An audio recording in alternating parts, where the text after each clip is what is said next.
Your client's story is never about them.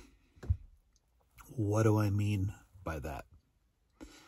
Called into work with a witness, and this guy's just shut down. Wife tragically killed in this crash. And we get to the point where I ask him, how would you like to be remembered? Through a story of pain or through a story of joy that somebody could share about you? Well, I don't know. I don't know. Well, what do you think? How would you like to be remembered? What do you want them to say? Well, this guy, he just really sucked ass in this life, and he just dragged his feet all the time. No, man, no, of course not. He says, because that's not who I am. Well, who are you? Well, how would you want to be remembered? Well, yeah, I would want them to tell a story of joy about me, man. Sure, of course. Who wouldn't? Who wouldn't, right? How would your wife want to be remembered? Through a story of pain? And he finishes my sentence, of course, through joy. That's who she was, man. Who she was. Yeah, tell me more about her. Who was she? Well, she was this, and eventually he starts going down memory lane about what he loved about her and the things that made him feel and experience joy with her. And it's one thing to go down memory lane and say, well, there was a time when, there was a time when, there was a time when, and where the rubber meets the road is it's one thing to remember a story of joy. That's a battle right there. But I would say the whole battle, the whole focus of the battle is to tell the story with the one component that is often missing in trial, and it's joy.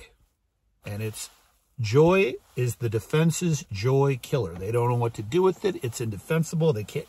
And joy squashes the malingering argument. Joy makes them your client victors rather than victims. And getting your client to shift to joy, it's one thing for you to say, well, okay, if you're going to remember a story of joy, tell it with joy. But that often falls on deaf ears. So you got to get your client to the place where it's no longer about them. And eventually we got our witness, to a place where he was able to tell the story of joy about his wife, because not only would that's how he's honoring her memory, but he's able now to shift who the listener is of the story that he shares with his wife. And it's not the attorney on direct examination saying, tell me more about what you shared with your wife. Well, that's surface level. And it's not the jurors looking at this guy, judging him if he's,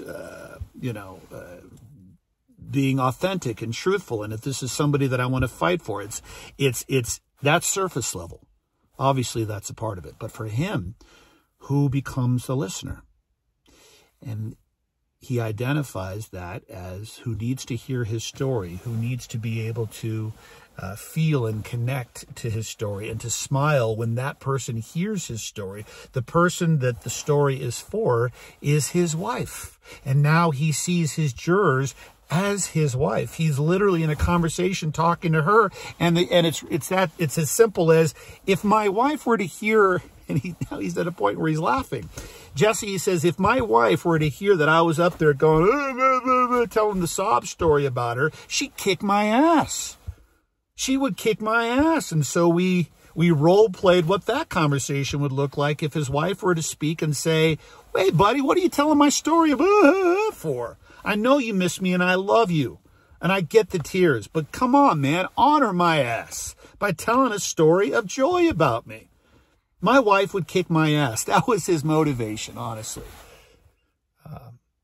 And it was beautiful to see him make that shift, because the story was no longer about him, but about the person whose life that he needed to honor.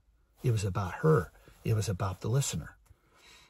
It's a powerful thing that happens when both the witness and the lawyer, you, the lawyer, are able to get out of your own way, which is the primary goal of all of it, and to be able to deliver the story for who needs to hear the story, your listener.